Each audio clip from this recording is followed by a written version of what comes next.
We interrupt this program to bring you a special report.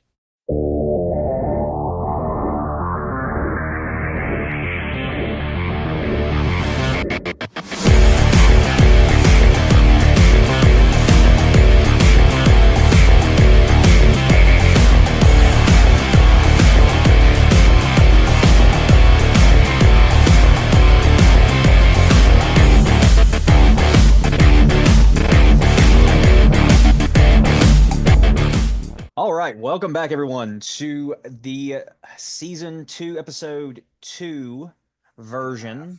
and a half of the Jeb Board podcast. So, as you can tell, things are a little bit different today. So we fired Caleb, BB, and Kyle. No, I'm kidding. We're doing a little bit of a split. Um, so during this off season of last season we did a lot of football. That was like our big thing. And since we're in the middle of the off season, after we just did the draft, obviously, we are going to do a split where we're splitting the content that we talk about. So for our specific episode today, we will be mainly doing um, the NHL playoffs and the NBA playoffs, since that is a big moment in each of the respective seasons of the respective sports. And then next week, instead of it being us, it will be Kyle, Caleb, and BB, and they will be doing strictly baseball. So we will be doing that format for the next probably a couple months. At the end of every month, we'll get back together and basically do like a recap episode to end the month. But for now, we're going to do it this way, just to keep the episode short, sweet, concise, and let the people that know more about their respective sport talk about it. So We don't need BB trying to talk about hockey. That would just go down. Yeah, yeah, I concur. yeah, yeah. So Which, to be completely fair, talking about hockey, that's kind of how I'm gonna be. I'm not big into it as of now. Been trying to get into it. Got when I was living in Augusta, was watching a lot of the Hurricanes. But I know I'm definitely getting a lot of my source info from you, Nick. So, why don't we go ahead and start off with the Stanley Cup playoffs and uh, how is everything kind of unfolding so far? yeah, well, your bandwagon team, the Hurricanes, are probably the one of the hottest um, teams right now. They beat they in round one. It was a gentleman's sweep, and they're probably about to gentleman's sweep OV with the Caps. So um, it's tough right now. They've lost two total games in the playoffs so far. Um, so between them and the Stars, uh, I don't know. The Stars are obviously my team, but having Moose, Miko Rantanen, that's a pretty solid freaking pickup. Because Moose started out at the Avalanche for like the first 10 years of his career, and he Mhm. was ending on his it was I think it was his sixth year on his contract, so his final year. And they won the Stanley Cup in 2022, so they were up for a bigger contract, but he wanted to stay in Colorado and he was willing to settle for middle ground, like a lot of players do. But Colorado didn't think that, and so they traded him to the Hurricanes in the Mhm. middle of this year. And the Hurricanes got him, and they're like, well, we also don't want to pay him. I don't really know why we took him. I guess trade capital.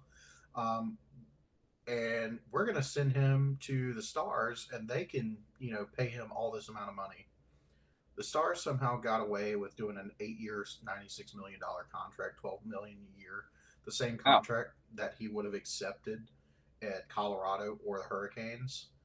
Hmm. So Dallas really won that trade because now Moose is on, like, you know that meme of like death knocking on doors.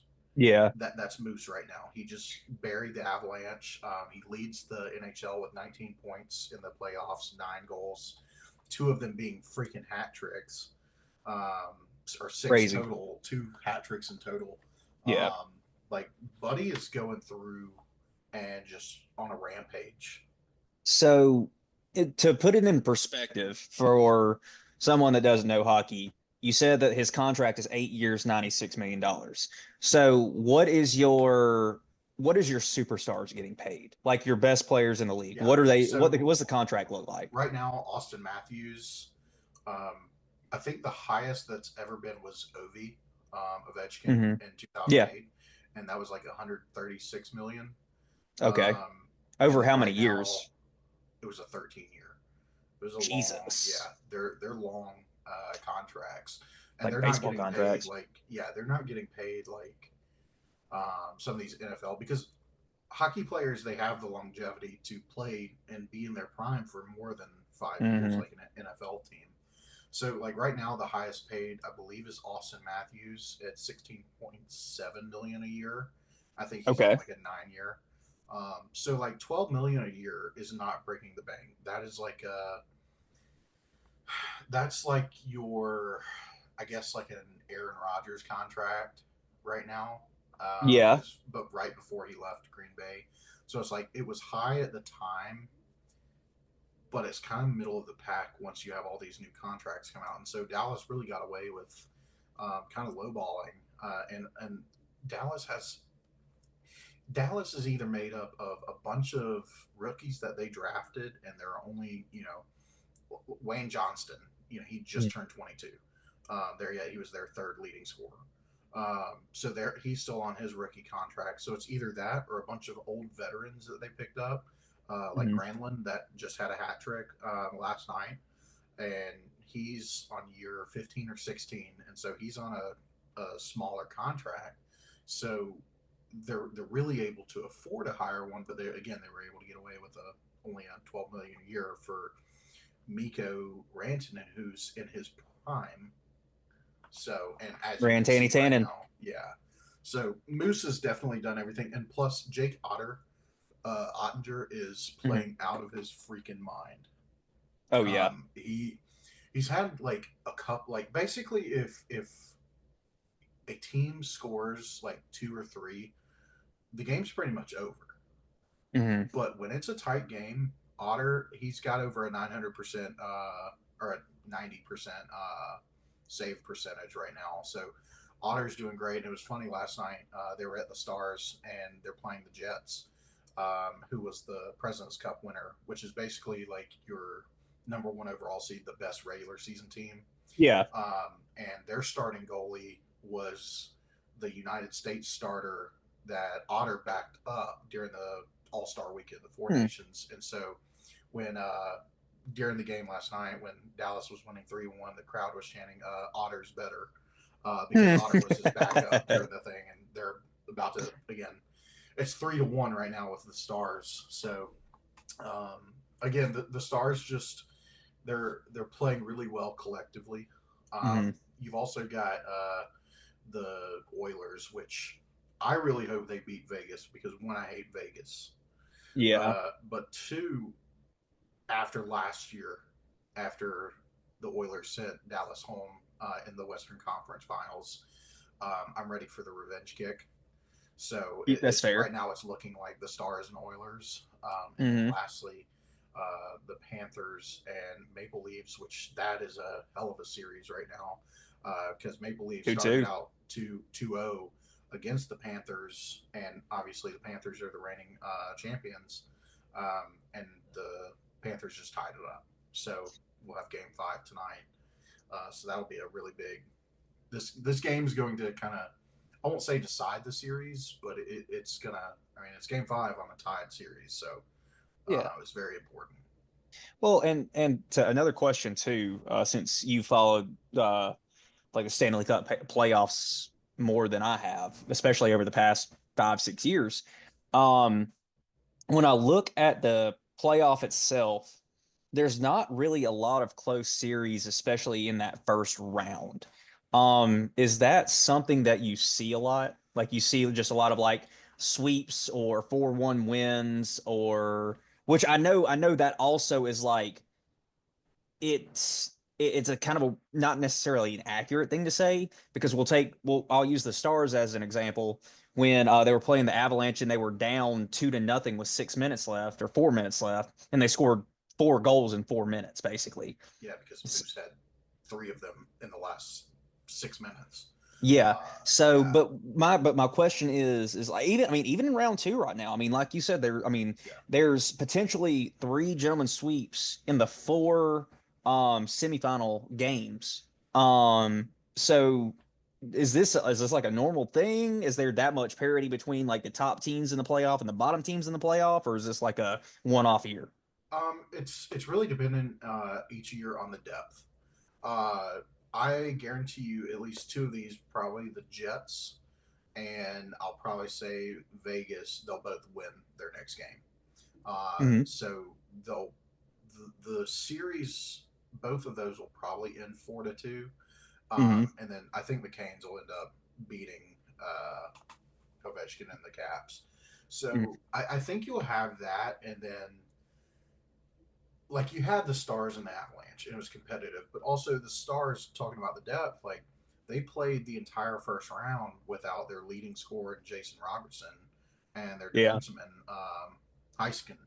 So with both of that, like they were still able to win it, and now you get them back. Now you're kind of seeing the disparity. Whereas the Jets, they're not. You know, obviously they were the best team in the regular season, but they, due to injuries and just the lack of depth to really back up and play these consistent games that they have to win. It's really showing right now because last year you had a lot of game sevens in the playoffs. Hmm. And I think the Stars went to 6. Obviously, the Panthers and Oilers went to 7. So you had some of those higher up ones, but again, I really think it just depends on the teams that are in there. Like, I mean, I'll be honest, the one that shocked me this year was how bad the Panthers beat the Lightning. Because Tampa Bay Lightning, they used to be basically like the Warriors of the NHL. They won Yeah. two years back to back, almost won a third. I mean, they were the top of the top, super team, whatever you want to call it, and the Panthers just kind of built to ass like this year. Yeah. So, you had a couple surprising where it's like, okay, like on paper, that should not have been close. Right. I'm So sorry, on paper, it should have been close when it really wasn't that close. yeah. So it just kind of depends on, I mean, like just like basketball, like who gets hot at the right times. But like at the Yeah. same time, that's why again it's so funny that the Stars are such an anomaly because they came into the playoffs on an 8-game losing streak with their leading scorer going out the last game of the regular season, Hmm. and I nobody picked the Stars to win it against the Avalanche because the Avalanche are always a really solid team every year in Right. year out. So I think it's just kind of an anomaly with that. And then on Hmm. top of that, I mean, we just have to look at depth. Yeah. So in 2 weeks' time, when we meet back up, where will we be at? We'll be knocking on the door of the actual Stanley, like the Stanley Cup. actual Stanley Cup. We'll probably be, depending on how the games go, which I imagine they go well, we'll probably be in the game in 2 weeks. Yeah, we'll probably be in the Stanley Cup. So I guess in your expert prediction, when we meet back in 2 weeks, who do you see in the Stanley Cup Finals? Uh, there's Dallas. so many storylines, man. It's crazy because obviously it's got to pertain with Dallas, but obviously if both things happen, like if they close out their 3-1 series, you have the Stars going up against the Oilers for a rematch of last year in Hmm. the Western Conference. So that's a storyline right there. When they go and if the Stars win against the Oilers, they either play the Hurricanes, who in his eyes screwed Moose over, and so Yeah. now he's got a chance to play his other team from this year, which will be Hmm. the first time ever that a player has played both of his teams in the same year in the playoffs. Hmm. So he'll have a chance to beat them. And then the other side is Dallas versus the Panthers, which is my wife's favorite team. I So personally hope that one. so that'll be really interesting. I mean, we'll be in here recording at times, and you'll hear a scream in the other room, is because Bobrovsky got a crazy save, or whatever happened with the Panthers. So that's going to be an interesting. And we made a pact that if that does happen, we have to go to a game, which I will not be going to Miami. So I'll be in Dallas. Yeah, that's fair. But for safety reasons, not just because I like Dallas. A lot of different storylines that can be approached. And then again, Oilers versus Panthers is another storyline that could happen, a rematch of last year. Or, there's so many different things. But in my prediction, though, it's probably going to be Canes and Stars. Just because the Stars just got everybody back. Yeah. I mean, and that seems, from what you've told me today and kind of what I was seeing, that kind of seems on brand too. I mean, like you said, the Hurricanes are pretty hot. I mean, to be completely honest, the Stars are hot too. I mean, they're an electric team to watch. And they're like one of those teams that's like, they could start, like, again, they can start off slow for the first 54 minutes, and then the last 6 minutes they are turning on the heat. Yeah. So now what we'll do is we'll go ahead and move on to the NBA playoffs. And we'll recap that real quick. I'm getting this so far of the playoffs. So just to recap real quick, we've got the Thunder and the Grizzlies. The Thunder won in 4 games. I will say, watching some of those games, the Grizzlies had no shot against the Thunder. They were outclassed in every aspect. The Nuggets and the grenades. Too many. Yeah, no kidding. The Nuggets and the Clippers, that was a really good series. Aaron Gordon out here trying to win one for Russ. But they won 4-3. I mean, the Timberwolves just kind of had their way with the Lakers. Anthony Edwards had a really good series. Julius Randle, I'm pretty sure, had put up some pretty good stats. Rudy Gobert, as disgusting as it is, was getting like 20 rebounds a game because their big man LeBron. It was wild to watch. And then the last game, like the closeout game, they didn't even play Jackson Hayes, their starting center, 1 minute. Yeah, it's very obvious the Lakers are missing a big man. And because I was watching videos after the game, because I didn't watch the closeout game. I think it was like one possession that Rudy Gobert, and he sucks. Don't get me wrong, but he got like 5 offensive rebounds in one possession. Now that also shows that he probably missed 3 shots. But I mean, still, it was wild. Like, it didn't matter if they were shooting well or not with Anthony Edwards or anything like that. It's just because, again, like 7'1" versus 6'8", 6'9", and Rudy's got like a 7'8" wingspan. So yep.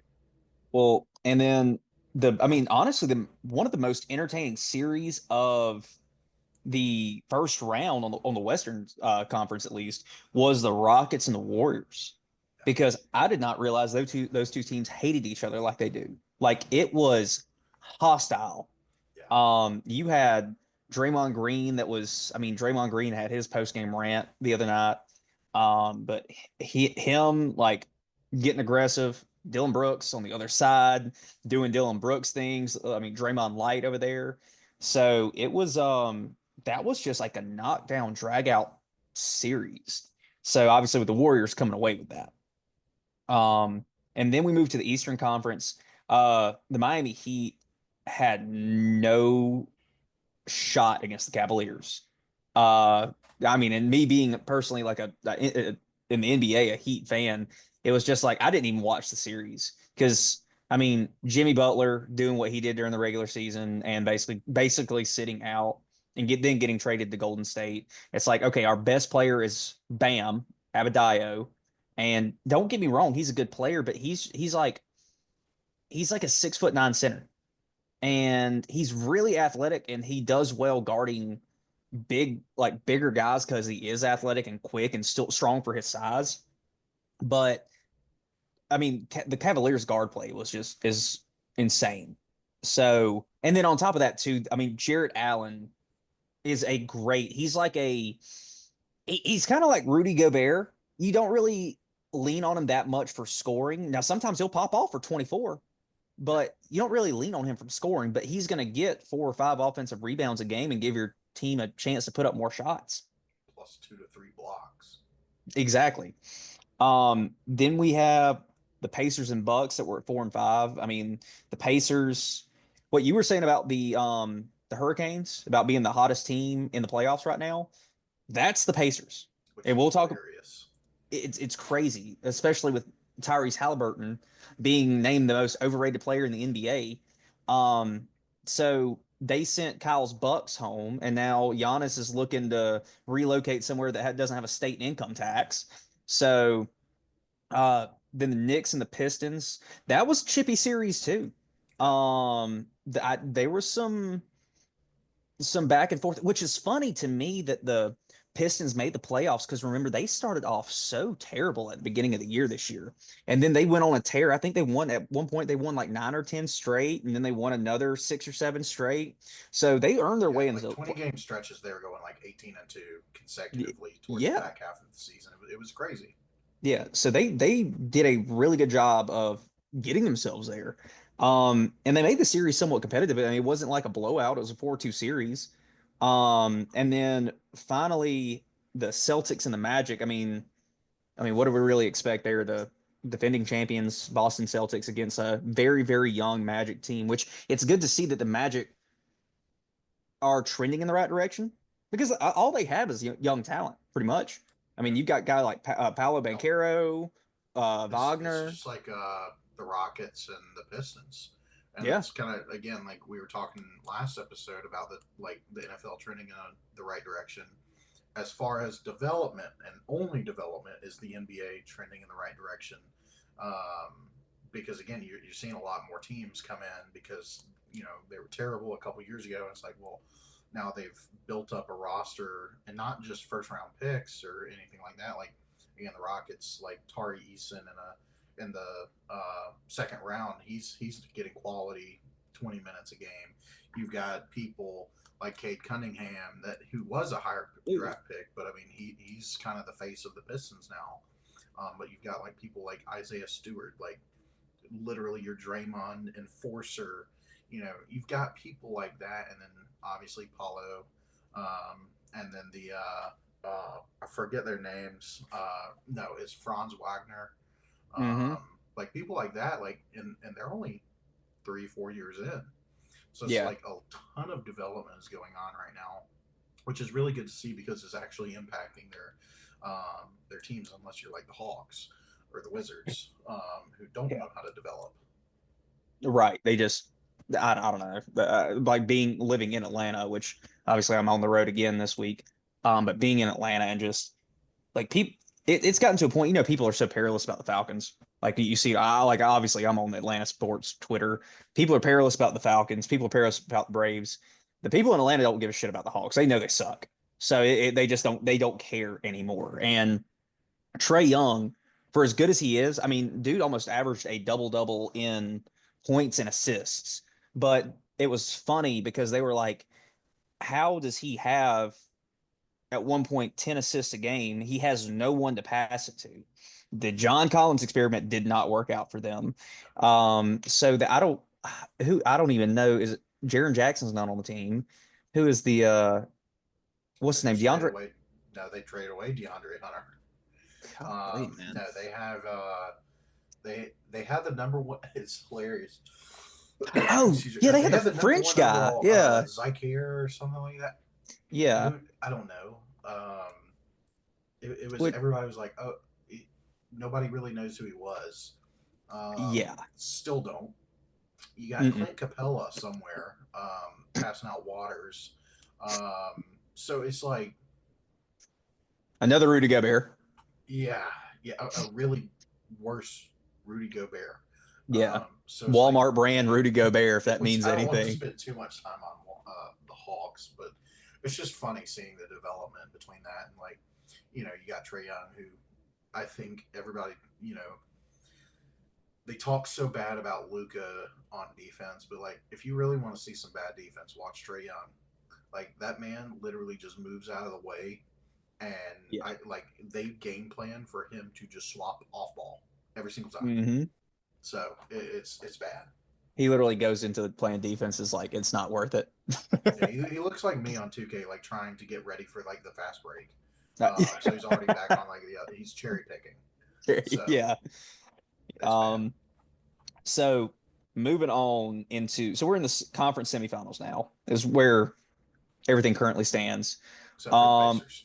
except for the Pacers, they have moved on. That series is already completed, and that goes back to what we were talking about, how they are the hottest team in the league right now, or in the playoffs.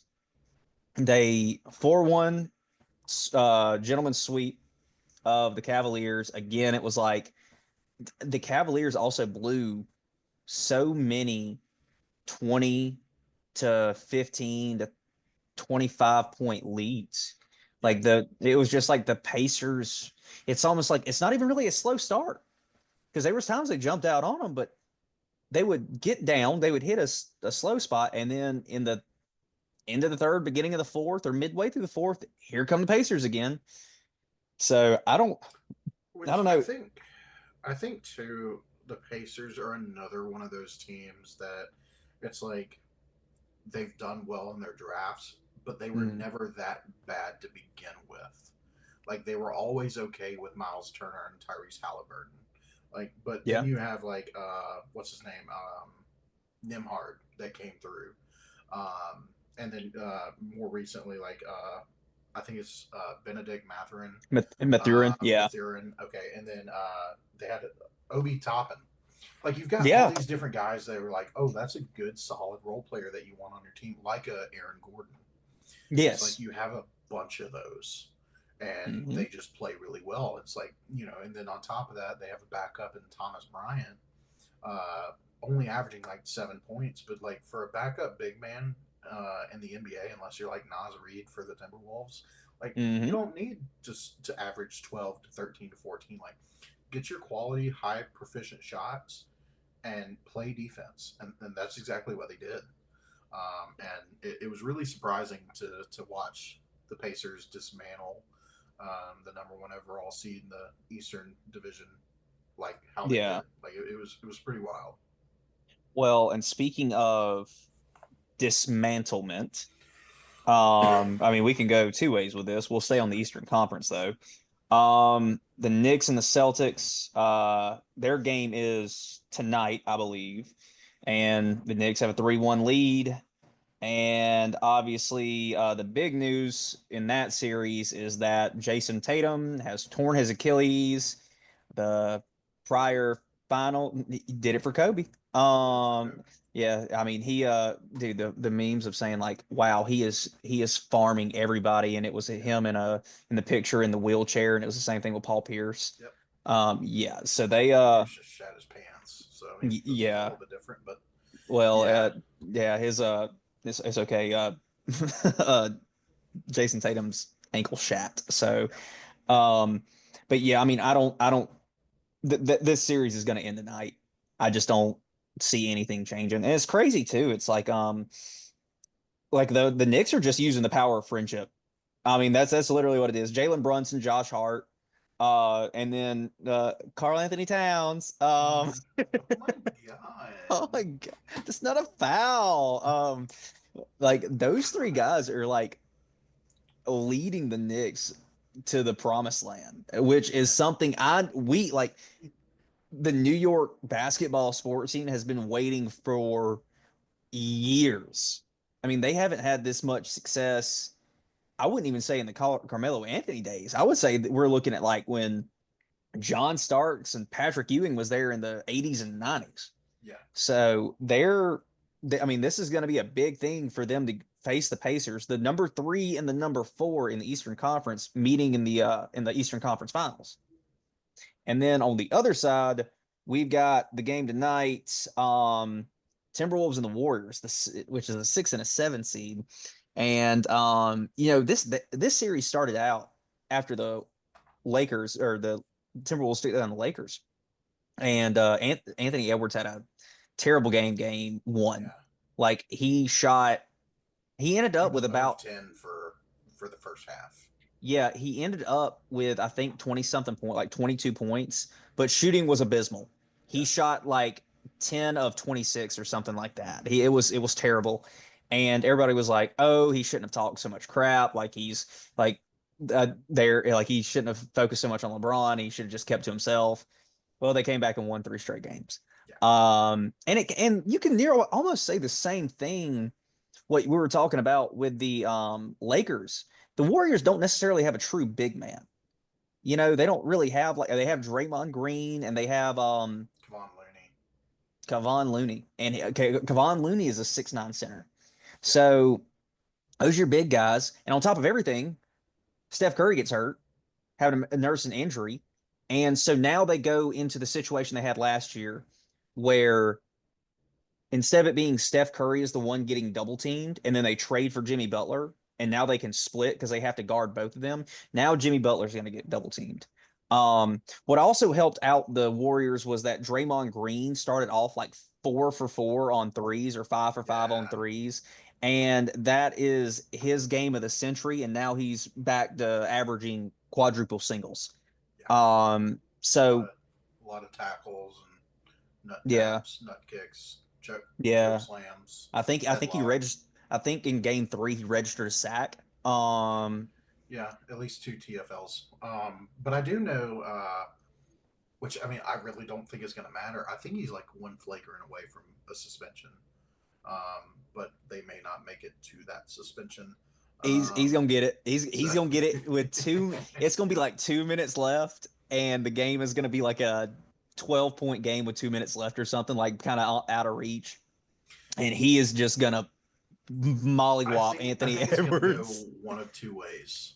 If it's a blowout, then he's going to try and take the high road because of what he said the other night. It was like the media just describes me as like an angry man, like all that stuff, and it's like, I mean, you are, but he's either going to take the high road and like start congratulating folks because it's like, oh, I don't care, Steph Curry's out, like using excuses, kind of like LeBron did when the Warriors beat him 4-1, kind of like leaving the court pretty quick before it's over with. Or like you said, it's going to be kind of a close game, and he is going to RKO Anthony Edwards. Through the table. One or Kevin Harlan's going to have to watch out because Anthony Edwards' body is going to be flailing towards the scorer's table. Yeah. So I don't think. Again, the Warriors are kind of like Alabama. It's like you see the name, you're like, oh man, like you're going up against the Warriors. It's like, you're not the Warriors that used to be, So I don't think the Warriors might win this game just because they're at home. And I don't know if Steph Curry's supposed to come back tonight, but if he doesn't, then I think Anthony Edwards fuels the crowd. He just wants to upset everybody, and so we'll see. It just depends on Steph Curry. And then finally, tomorrow night, we have game 6 of the Nuggets and the Thunder. So OKC is up 3-2 right now. The game is in Denver. I think this goes to a 7-game series. I think it's going to end up going back to Oklahoma City. And Oklahoma City, again, I mean, it's almost the same formula that we've talked about the Pacers, except they had a lot of players come to Indiana. Oklahoma City has grown their talent. I know, which granted, I know SGA technically didn't start off at the Thunder. He was acquired him before he was good though. Yeah, absolutely. Before he was an MVP candidate. Absolutely. But him, Chet Holmgren, I believe Jalen Williams was drafted there. So all these guys, yeah, exactly. Yeah, both Jalen Williams. Yeah, Jalen to Jalen for 3. But they so those guys, homegrown talent. Lou Dortch. Yeah. Who he was making a name for himself a couple of years ago just playing defense, and now he's learned to kind of score a little bit. Yeah. So they just have and like it's not like big. Like they have big guards. Like obviously SGA is 6'6" point guard. Isaiah Hartenstein is 7 foot, I think. Chet Holmgren's obviously tall, but he's played more in the shooting forward spot. He's like a stretch four. But Jalen Williams isn't huge. Like the Jalen Williams that starts. Yes, I think he's Yeah, only like 6'4", 6'5". yeah. I think. So Lou Dortch is only about 6'4", 6'5". So but still, they are able to. They're not the traditional guard team. Obviously, SGA, he's getting into the paint and sizing up, hitting fadeaways, getting to the free throw line. So I think that I don't, and it just shocks me. Well, it doesn't necessarily shock me, but you would think that Jokic would be able to do a little bit more against a team like that he kind of has outsized.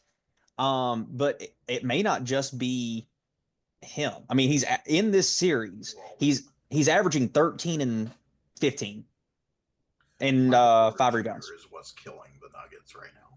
True. He's trying to play hurt. I forget what the injury was. I think it's like leg thing. But I think he registered 2 points in total last night. Mm-hmm. It's hurting him because Jamal Murray, he's going to play like how he does. Jokic is going to get his, and then Michael Porter Jr. is just kind of the outlier. Like during their run, when they won it, he was hitting those huge like corner threes and the go ahead shots. Like he was doing what he needed. And 2 points is not going to do it. I will say I really hope the Nuggets win it all, so that way their head coach Nikola Jokic can get his first ring as a coach. Since they fired Mike Malone right before the freaking insane. Playoff. Wow. Yeah. And to kind of like expound your point too, Michael Porter Jr. is averaging 30 minutes a game, 31 minutes a game, 7 points. Yeah. So whereas you've got guys like Jokic who's averaging 30, Jamal Murray 21, Aaron Gordon 16, Russell Westbrook is averaging 11. So they're normal guys are playing, but like you said, Michael Porter Jr. is kind of killing them. And then a big, and this is the last thing we'll talk about right here. One of the biggest energy boosts slash helps that the Oklahoma City Thunder has is Alex Caruso, because Alex Caruso is making so many hustle plays and keeping the play live for the Thunder. It is insane. Like he's doing so well and just putting in quality minutes. Like he's averaging 10 a game, but what he does he's averaging 10 points a game, let me clarify, but he's playing 22 minutes a game and it is a quality 22 minutes. And then also too, it's like, I think what also helps the Thunder is their depth, because you've got SGA, Jalen Williams, Chet Holmgren, Isaiah Hartenstein is starting, Alex Caruso.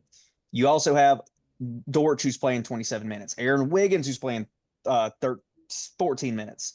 The other Jalen Williams is playing 10 minutes. Yeah. Isaiah Joe, another 9 minutes. So they have a lot of depth. And again, it's like just a lot of young guys, fresh guys. So we'll see how well that youth carries them through. But I guess going into it, we'll do the same thing. I'll pose you the same question that I did. We talked about in the NHL segment. When we meet back 2 weeks from now, who do you see in the NBA Finals? Or it's shaping up to be in the NBA Finals, I guess. Yeah. I think the Knicks are like the crowd favorite. Yeah. But I'm gonna go Pacers just because of how hot they are, and knowing how the Knicks will likely choke. I'm gonna go Pacers and Timberwolves. I think while the Nuggets are a really good team, once again they don't truly have a head coach, and so they're kind of. I don't see the Nuggets. I think the Nuggets will win next game, but then the Thunder will close out in 7. The Thunder can play really well, where they have like an 80-point half. That's huge. But then there's other times where they're just like the youth shows, and they just go with these really bad lulls, Dry and then spells. and then their defense will drop off, and then I don't know if it's like an attitude thing or what, like not like a bad attitude as far as like like a Draymond thing, but it's like we don't care. We're they almost think they're better than they are. Yeah. So that's where I think the Timberwolves playing with a chip on their shoulder will help them out. And I Mm-hmm. think Rudy Gobert uh, will Goober. kind of help with the paint, and he'll probably step out to SGA on his paint play. And I think that's going to be a big key. So I'm gonna go Timberwolves Pacers. Yeah. So I will agree with you on the Pacers. Um, Again, I just think they're consistently more hot, and unless they just go cold in the Eastern Conference Finals, I just see them in the finals.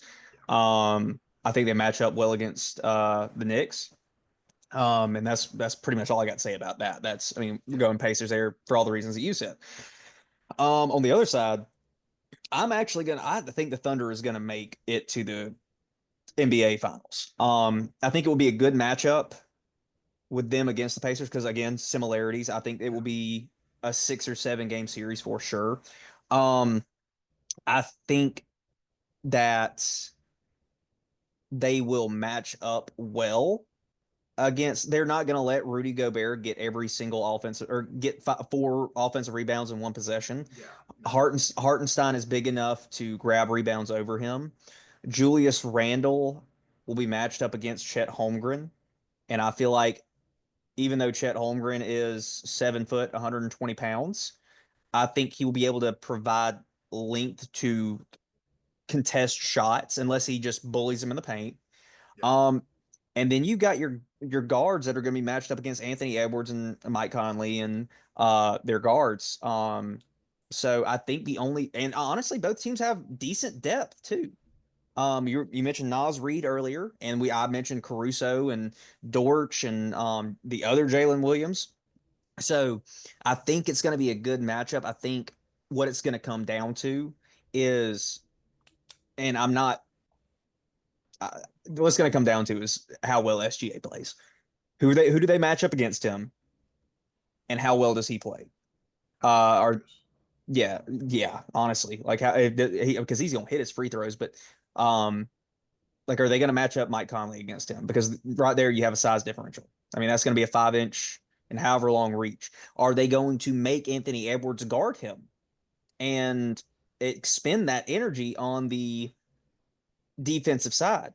Because on the offensive side, I can tell you SJ is not going to guard him. It's either going to be Jalen Williams or Dortch or Caruso.